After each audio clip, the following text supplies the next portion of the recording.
হে everyone, good morning. কেমন আছো তোমরা সবাই? আশা করি তোমরা সবাই খুব ভালো আছো, আমিও ভালো আছি। তো দেখো এখন সকাল 9টা বাজে ঘড়িতে, আর আমরা এই যে চা খাবো বলে চা নিয়ে বসেছি। আর ওদিকে এখনও বিছনাপত্র কিচ্ছু ওঠেনি, আজকে যথারীতি লেট। তো এখন এই জাস্ট ঘুম থেকে উঠে ফ্রেশ হয়ে, ঘুম থেকে উঠেছে অনেকক্ষণ আগেই, তো এটা সেটা করতে গিয়ে একটু লেট হয়ে গেছিলো। আর এইদিকে দেখো সোহাগ বিস্কিট দিতে গেছিলো ওর দাদুকে, এখন বিস্কিট দুটো হাতে ওকে দিল, তা নেবে না, ও পুরো মানে কৌটো ধরেই নিয়ে চলে যাবে ওর দাদুর কাছে। তো এই যে দিয়ে ও উঠেছে অনেকক্ষণ, আমরা উঠেছি অনেকক্ষণ, এটা সেটা করতে ফ্রেশ হতে চা খেতেই লেট। তো চলো চাটা খেয়ে নিয়ে আবার আসছি। কিছু কিছু দিন কাজকর্ম করতে করতে বোধহয় এইরকমই এলোমেলো হয়, যেরমটা আমার সাথে আজকে হয়েছে। এই বেড কভারটা আমি কিছুতেই পাততে পারছিলাম না। এমন নয় যে বেড কভারটা আমি আজকে নতুন পাচ্ছি, এর আগে কিন্তু অনেকবারই পেতেছি। তো দেখো, একটা বেড কভার পাততে গিয়ে একবার উপর একবার নিচ এই করছি, কী জানি আজকে আমার কি হয়েছে। আর হ্যাঁ, বাচ্চারা তো বাড়িতে থাকলে জানোই যে 2-4 দিন পর পরই মনে হয় বেড কভার নোংরা হয়েছে আর সেটাকে চেঞ্জ করি। তো চাটা খেয়ে আমি, মা, বাবা গল্প টল্প করে বেড কভারটা চেঞ্জ করতে এসেছি। আর সোহাগ দেখো ওইদিকে ঘুরে ঘুরে বেড়াচ্ছে। ও সকালের টাইমটা নিজের মতোই খেলা করতে থাকে, খুব একটা ডিস্টার্ব করে না। তো ফাইনালি দেখো বেড কভারটা আমি মনে হয় ঠিকঠাক পাততে পেরেছি। আর একটা বেড কভার বেছাতে গিয়ে আমি পুরো হাঁপিয়ে উঠেছি। ওরে বাবা! চলো আজকে তোমাদের সাথে শেয়ার করি যে দুপুরে কি কি রান্না হচ্ছে। তো এইখানে দেখো ডাল বসিয়েছি, মুগ ডাল, মানে মা আগে থেকে সেদ্ধ করে রেখেছিল, তো মুগ ডাল বসিয়েছি এখানে। এই যে মাথাটা দিয়ে হবে ডাল, মানে মাছের মাথার ডাল আর কি। আর এদিকে মা মাছের মাথারই তরকারি করেছে ওলকপি দিয়ে পাতলা করে। গোল যেহেতু ওলকপি খায় না, তো বললো মুগ ডাল দিয়ে মাছের মাথা দিয়ে খাবো, তো তার জন্য এটাই বানানো। আর উচ্ছে ভাজা হবে। আর এদিকে একজন মা মা বাবা বাবা করেই যাচ্ছে, পেঁয়াজ পেঁয়াজ নিয়ে খেলা করছে। আর দেখি কি করা যায় ডালের সাথে। তো চলো, এই হচ্ছে আজকে সিম্পল মেনু দুপুরের। দেখো কি করে, দাও কি করে, এই টাকা এদিকে। সোহাগ আর মা এখন ছাড়াচ্ছে কড়াইশুঁটি, কারণ রাত্রেবেলা হবে আজকে স্পেশাল মেনু। তো গুগল অনেক দিন ধরেই বলছে মা একটু কড়াইশুঁটির কচুরি করো, কড়াইশুঁটির কচুরি করো। প্রত্যেক বছরই করা হয়, কিন্তু এই বছর এখন আর সময় পাওয়া যায়নি। তো ভাবছি যে আজকে বানাবো, কালকে ভেবেছিলাম বানাবো, কিন্তু একটা জায়গায় গেছিলাম বলে হঠাৎ করে ওই জন্য আর বানানো হয়নি। আর কালকে আমি কোনো ভিডিও শ্যুট করিনি, তো ওই জন্য আজকে কোনো ব্লগ আর দিতে পারছি না। আর এখন ওরা ছাড়াচ্ছে কড়াইশুঁটি, রাত্রেবেলা স্পেশাল মেনু হবে। আমি কিভাবে কড়াইশুঁটির কচুরি করি তোমাদের সাথে শেয়ার করব। আর হ্যাঁ, একটা কথা তোমাদের সাথে বলা হয়নি, যেটা হচ্ছে কিছুদিন আগে একটা ভিডিওতে আমি বলেছিলাম যে আমার মায়ের হঠাৎ করে খুব গলা ব্যথা হয়েছে, মানে কথাই বলতে পারছিলাম না, এতটাই বেশি মানে গলা ব্যথা হয়েছিল। তো একটা ভিডিও আমি ছেড়েছিলাম, আর গতকালকেও একটা ভিডিও আমি ছেড়েছিলাম। তো সেই ভিডিও দুটো আমি ডিলিট করে দিয়েছি, কারণ কি আমি কপিরাইট পড়ে গেছিলো। কপিরাইট কী কারণে পড়েছিল সেটা তোমাদেরকে একটু বলি।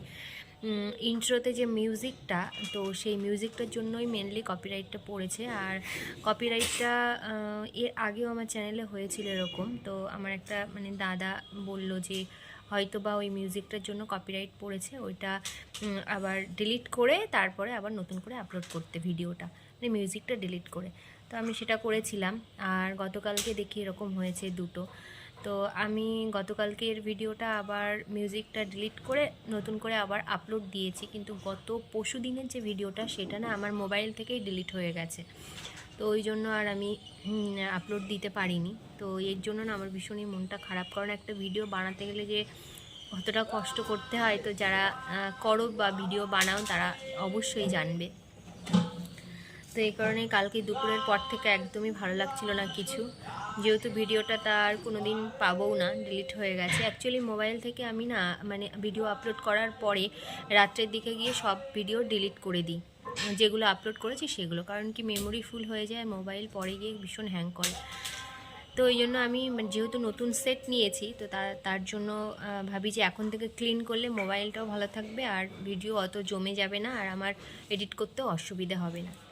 তো এই হচ্ছে ব্যাপার, কি আর করা যাবে। তো এই মিউজিকটার জন্য আগেও ওরকম হয়েছিল। আমি কিন্তু কপিরাইট ফ্রি মিউজিকই ডাউনলোড করি, তবুও যে কেন এরম হয় ভগবানই জানে। তো এটাই বলার ছিল, আর কি বলবো, ভিডিও মানে ডিলিট করে আবার আপলোড করতে হয়েছে। আর সে গলা ব্যথা কিন্তু আমাদের এখনও কমেনি, মানে দুদিন ভালো থাকছে আবার দুদিন গিয়ে ওরকম হচ্ছে, মানে কি যে হচ্ছে আমার মায়ের দুজনেরই সেম হচ্ছে, বুঝতে পারছি না কেন এরকম হচ্ছে। ও যাই হোক। আর হ্যাঁ, এই কপিরাইটের প্রবলেম, এরকম প্রবলেম কি তোমাদের কারোর হয়ে থাকে? যদি কারোর ইউটিউব চ্যানেল থাকে বা কিছু, প্লিজ আমাকে একটু কমেন্ট করে জানিও, তো তাহলে আমি জানতে পারবো বা বুঝতে পারবো, আর আমার খুব উপকার হয়। তো তোমাদের যদি কারোর সাথে এরকম হয়ে থাকে প্লিজ আমাকে একটু কমেন্ট করে জানিও। এইমাত্র দুপুরের খাওয়া দাওয়া কমপ্লিট হলো, আর এখন ঘড়িতে বাজে 2:25, না 2:30 বাজতে গেছে। আর এদিকে সোহাগবাবু এই যে ঘুমিয়ে পড়েছে, এই জাস্ট ঘুমালো, এতক্ষণ ঘুমায়নি, ঘুমালো এই। আর মা, আমি মোটামুটি কাজ করে রেখে এসেছি, মা বাদ বাকিটুকু করছে, আর আমি এখন নিয়ে বসেছি কি জানো, আর একটা মিষ্টি নিয়ে বসেছি। এই পরপর কদিন মিষ্টিটা খাওয়া হচ্ছে না, মানে মনে থাকছে না আর কি। কালকে খেয়েছিলাম, হ্যাঁ মা এনে দিয়েছিল তাই খেয়েছিলাম, মনে থাকছে না। তো ওই জন্য আর কি এখন মনে পড়লো, মা বের করে রেখেছিল। অ্যাকচুয়ালি কী হচ্ছে, ফ্রিজে থাকছে আর ঠান্ডা থাকছে আর খেতে ইচ্ছা করছে না, ওটা রুম টেম্পারেচারে মানে না এলে তখন খাওয়া যাচ্ছে না, ঠান্ডা লাগছে, এমনি ঠান্ডা ওই গলা ব্যথার ব্যাপারটা রয়েছে, তো তার জন্য আরও বেশি ভয়ে আরও খাচ্ছি না। তো চলো এখন এই যে মিষ্টিটা খায়, আর মাও খাবে, ওদিকে গোগুলও খাবে। গোগুলো এখনও ঘুমায়নি, আর বাবা গেল এখন ডিউটিতে। হঠাৎই খেতে খেতে ফোন আসলো, তো এখন ডিউটি চলে গেল। এই হচ্ছে ব্যাপার। খাওয়া দাওয়া করে এখন মিষ্টিটা খাবো, খেয়ে এখন একটু ঘুমাবো, তারপর আবার বিকালে দেখা হচ্ছে তোমাদের সাথে।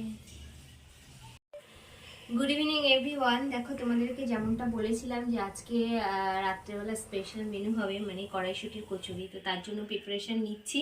তো দেখো এখন ময়দাটা মেখে নিচ্ছি, আর এই ময়দার মধ্যে না ময়দা এবং আটা দুটোই মিক্সড করেছি, করে একটু ময়াম দিয়ে নিয়েছি, নিয়ে নুন আর চিনি দিয়েছি পরিমাণের মতো।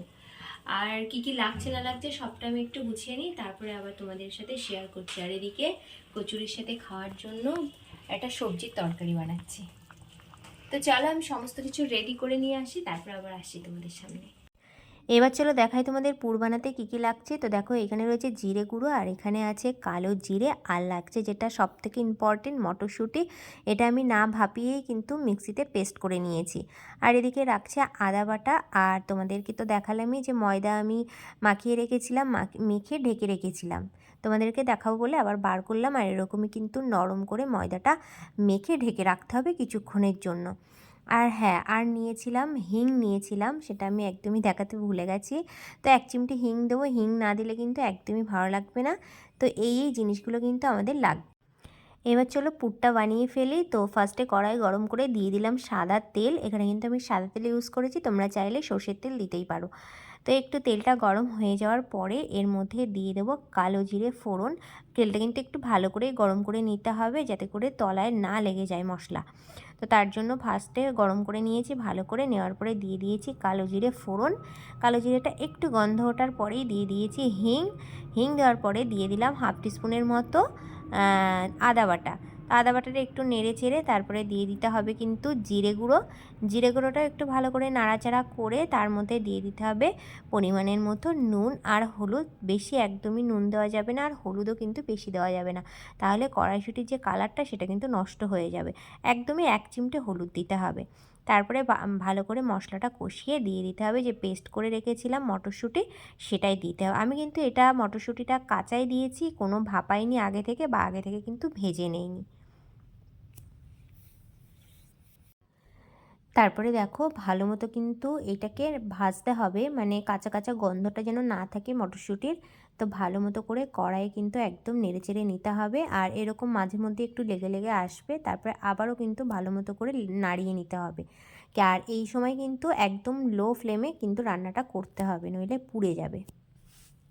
চলো দেখি পুরটা রেডি হয়েছে কিনা। দেখো পুরটা কিন্তু হাতে একদমই লেগে নেই, যখনই হাতে একটু লেগে থাকবে তখনই ভাবতে হবে আরেকটু হবে, মানে আরেকটু রান্না করতে হবে।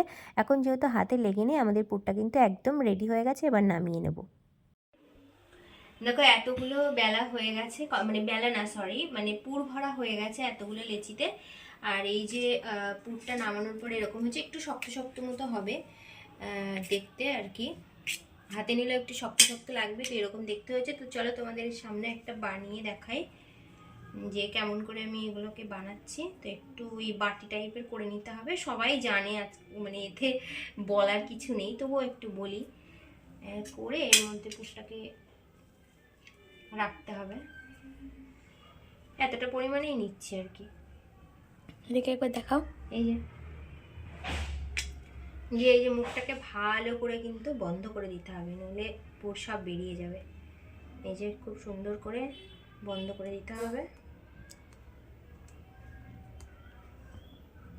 এগুলো না মানে তৈরি করতে ভীষণ ভালো লাগে, এরকমভাবে গড়ে নিতে হবে। আর আমি কিন্তু দু হাত দিয়ে করছি, আর আমি কিন্তু হাত আগে খুব সুন্দর করে পরিষ্কার করে নিয়েছি, তারপরে কিন্তু করছি। এই যে এরকম দেখতে হচ্ছে। চলো আবার ভেজে নিয়ে তোমাদের সামনে আসছি। আমি বেলছিলাম আর মা এদিকে ভেজে নিচ্ছিল, আর দেখো কি দারুণ ফুলেছে, খেতেও কিন্তু দারুণ হয়েছিল। আর তোমরা তো দেখলেই যে পুরটা আমি কীভাবে ভরে রেডি করলাম। যার জন্য এত কিছু আয়োজন তাকে আগে খেতে দিই। এটা হচ্ছে গোগুলের খাবার, ওই বায়না করেছিল কড়াইশুঁটির কচুরি খাবে বলে। আর আজকে আমি সবজির তরকারি বানিয়েছি, তোমরা কিন্তু অবশ্যই আলুর দমের সাথে এটা ট্রাই করবে, তাহলে আর একটু বেশি ভালো লাগবে।